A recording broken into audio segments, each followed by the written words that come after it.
ധന്യയിലേക്ക്. ധന്യ, എന്ത് വേദിയിലേക്ക് കടന്നു വരുമ്പോഴും പരിശീലനം ഉണ്ടാകുന്നത് നല്ലതാണ്. അതുകൊണ്ട് താൻ ഈ പറഞ്ഞതിൽ ഉറച്ചു നിൽക്കുകയാണെന്നാണ് പ്രശസ്ത സംവിധായകൻ, ഏറെ ബഹുമാനിക്കപ്പെടുന്ന മലയാളത്തിൻ്റെ പ്രധാനപ്പെട്ട സംവിധായകരിൽ ഒരാൾ ശ്രീ അടൂർ ഗോപാലകൃഷ്ണൻ പറയുന്നത്. സിനിമ എടുക്കുന്നവർക്ക് പരിശീലനം വേണ്ടേ? പറഞ്ഞത് അവരുടെ ഉന്നമനത്തിന് വേണ്ടിയിട്ടല്ലേ? ഈ രീതിയിൽ എന്തിനും ദോഷേകദൃക്ക് കണ്ട് അതിലൊരു വരേണ്യബോധവും ജാതി ചിന്തയും കൊണ്ടുവരുന്നത് ശരിയാണോ എന്ന് ചോദിക്കുന്നവരുണ്ടല്ലോ. എന്താണ് മറുപടി?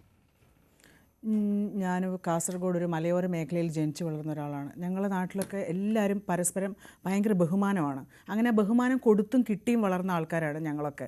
അപ്പോൾ ഇവിടെ വന്ന് ഈ അടൂർ ഗോപാലകൃഷ്ണൻ സാറിൻ്റെ അടുത്തും എനിക്ക് ആദ്യം ഭയങ്കര റെസ്പെക്റ്റ് ആയിരുന്നു. പക്ഷേ KR നാരായണൻ ഫിലിം ഇൻസ്റ്റിറ്റ്യൂട്ടിൽ അവിടുത്തെ ഡയറക്ടറായിരുന്ന ശങ്കർ മോഹൻ ഒരു ദളിത് സ്ത്രീയെ കൊണ്ട് ടോയ്ലറ്റിൻ്റെ ക്ലോസറ്റ് കൈകൊണ്ട് കഴുകിപ്പിച്ച ഒരു സംഭവം ഉണ്ടായി. ആ സംഭവത്തിൽ ആ ശങ്കർ മോഹനെ ന്യായീകരിച്ചു. അന്ന് അതോടുകൂടി ശങ്കർ മോഹൻ്റെ സ്ഥാനവും തെറിച്ചു, ഈ അടൂർ ഗോപാലകൃഷ്ണൻ്റെ സ്ഥാനവും തെറിച്ചു. അന്ന് ഇയാളുടെ ഉള്ളിൽ ഇത്രയും ജാതി ഉണ്ടെന്ന് നമുക്ക് ബോധ്യപ്പെട്ടു. അപ്പോൾ ഇന്നലെ അയാൾ സംസാരിക്കാൻ തുടങ്ങിയപ്പം ഞങ്ങൾ വിചാരിച്ചു പിന്നെ നല്ലതായിരിക്കും പറയുന്നത്, ശരി പരിശീലനം ഞങ്ങളത് ഉൾക്കൊള്ളുന്നു എല്ലാവർക്കും. പക്ഷേ ഇയാൾ പിന്നീട് അങ്ങോട്ട് ഇയാളുടെ ആ വിഷം തുപ്പുകയാണ് ചെയ്തത്. അതായത് ദളിത് സ്ത്രീകൾക്ക് വെറുതെ കൊടുക്കുന്ന പൈസ, ആ വെറുതെ എന്നുള്ള വേർഡ് ഇവിടുത്തെ സംവരണ വിരുദ്ധരെ ഞങ്ങളെ അങ്ങ് എറിഞ്ഞിട്ട് കൊടുക്കുകയാണ് അവരുടെ മുമ്പിലേക്ക്. അതായത് ഈ 1.5 കോടിയൊക്കെ ഞങ്ങൾ കയ്യിൽ വാങ്ങിച്ചുകൊണ്ട് പോവുകയാണ്, എന്നിട്ട് ഞങ്ങളത് അഴിമതിക്ക് വളം വയ്ക്കുകയാണെന്നുള്ള രീതിയിലാണ് അദ്ദേഹം സംസാരിച്ചത്. ഈ 1.5 കോടി രൂപയിൽ 1 കോടി 10 ലക്ഷം രൂപയാണ് ഒരാൾക്ക് സിനിമ എടുക്കാൻ കിട്ടുന്നത്. അത് ആ വ്യക്തിയുടെ കയ്യിലല്ല, അത് സ്റ്റേറ്റ് തന്നെ കയ്യിൽ വെച്ചിട്ട് KSDC തന്നെ ഓരോ ഏരിയയിലേക്കുമാണ് ആ പൈസ പിന്നെ ഓരോ ഫേസിലുമാണ് അവർ അതിൻ്റെ ക്ലയൻസ് ആയിട്ടുള്ള ആൾക്കാർക്കാണ് കൊടുക്കുന്നത്.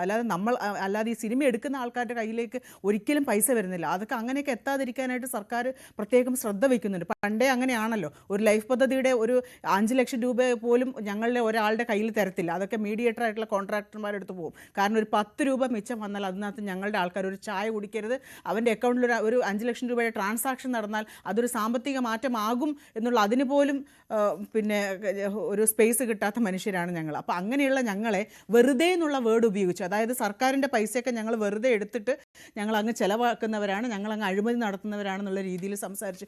ഇന്ന് തന്നെ അദ്ദേഹം ധിക്കാരത്തോടുകൂടി സംസാരിക്കുന്നത് എന്താണ്, ഈ വഴിയേ പോകുന്ന ഒരു പെണ്ണ്, പുഷ്പവതിയെ പോലെയുള്ള ഒരു ഗായികയെ, ഇത്രയും ഫേമസ് ആയിട്ടുള്ള ഗായികേനെ അദ്ദേഹത്തിന് അറിയില്ല.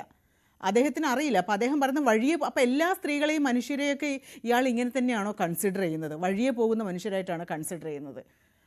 സംഗീത അക്കാദമിയുടെ വൈസ് ചെയർപേഴ്സണും കൂടിയാണ്. കേരള സംഗീത നാടക അക്കാദമിയുടെ വൈസ് ചെയർപേഴ്സണും കൂടിയായിട്ടുള്ള വ്യക്തിയാണ് ശ്രീമതി പുഷ്പവതി പൊയ്പാടത്ത്. അപ്പം ഞങ്ങളൊക്കെ വളരെ അടുത്ത ആൾക്കാരാണ്. അപ്പോൾ അത്രയും മനുഷ്യർ അവിടെ നിൽക്കുക, ഒരാളെങ്കിലും അത് എഴുന്നേറ്റ് നിന്ന് ചോദിച്ചപ്പം ഈ അടൂരിൻ്റെ പ്രസംഗത്തിനിടെ അദ്ദേഹത്തിന് കയ്യടി കിട്ടി എന്നുള്ളത്, ഈ കേരളത്തെ ജാതി എത്രമാത്രം വിഴുങ്ങുന്നു എന്നുള്ളതിൻ്റെ ആ ഒരു ഭയം ഞങ്ങൾക്കുണ്ട്.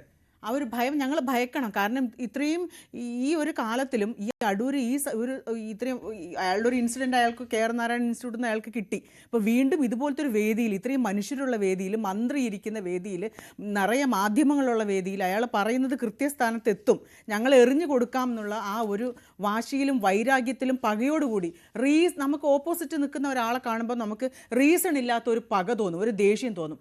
അത് തന്നെയാണ് ജാതി. അകാരണമായിട്ടുള്ള ആ തോന്നലാണ് ജാതി. അത് അടൂരിന് അന്നും ഇന്നും അത് ഉണ്ട്. ഈ നിമിഷവും അയാൾ അത് തിരുത്താൻ തയ്യാറായിട്ടില്ല. ആ മാടമ്പി സ്വഭാവമൊക്കെ ഇയാൾ ഇത്രയും പിന്നെ സിനിമ എടുത്ത അപ്പോഴും ഇതിന് അനുകൂലിച്ച് വന്നവർ ഒരുപാടുണ്ട്. ഇത് ഒറ്റ അഭിപ്രായമല്ല ഇതിനകത്ത് വരുന്നത്. അതിനകത്ത് സ്ത്രീ വിരുദ്ധതയുണ്ടോ, അതിനകത്ത് ഈ വരേണ്യ ബോധ്യമുണ്ടോ, പറഞ്ഞതിൽ പലതും ഉണ്ടല്ലോ. 84 വയസ്സുള്ള ഒരു പ്രധാനപ്പെട്ട ഒരു സംവിധായകനോട് ഈ തരത്തിലാണോ വിമർശനം ഉന്നയിക്കേണ്ടത്? അദ്ദേഹം പറഞ്ഞതിനകത്ത് പല പോയിന്റില്ലേ എന്നുള്ളതാണ്.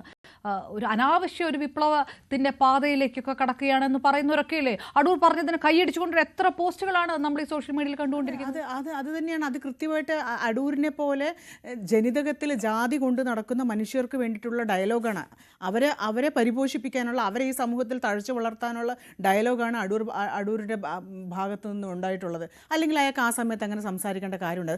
കോമൺ ആയിട്ട് പറയാം, നമ്മളതിനെ അംഗീകരിക്കും. പക്ഷേ ദളിത് സ്ത്രീക്ക് കൊടുക്കരുത്, വെറുതെ കൊടുക്കരുത്, ചെയ്യരുത്, ഇത്തരത്തിലുള്ള വാക്കുകളൊക്കെ എത്ര വംശീയത ഞങ്ങളിൽ മറ്റുള്ളവരെ അത് തമ്മിൽ അത് ഇവിടെ ഒരു കാലത്തും ഒരു സമത്വം ഉണ്ടാവരുത്, ജാതി ഐക്യം ഉണ്ടാവരുത്, മനുഷ്യർ ഒരുമിക്കരുതെന്നുള്ള രീതിയിലുള്ള ആ സ്പ്ലിറ്റ്, ആ പണ്ടത്തെ വരേണ്യ ബോധ്യം, ആ ബോധം അദ്ദേഹത്തിൻ്റെ ആ ബോധം അതുപോലെ തന്നെ അയാൾ അതവിടെ ഛർദ്ദിച്ച് വെച്ചിരിക്കുകയാണ്. ഓക്കെ, ഞാൻ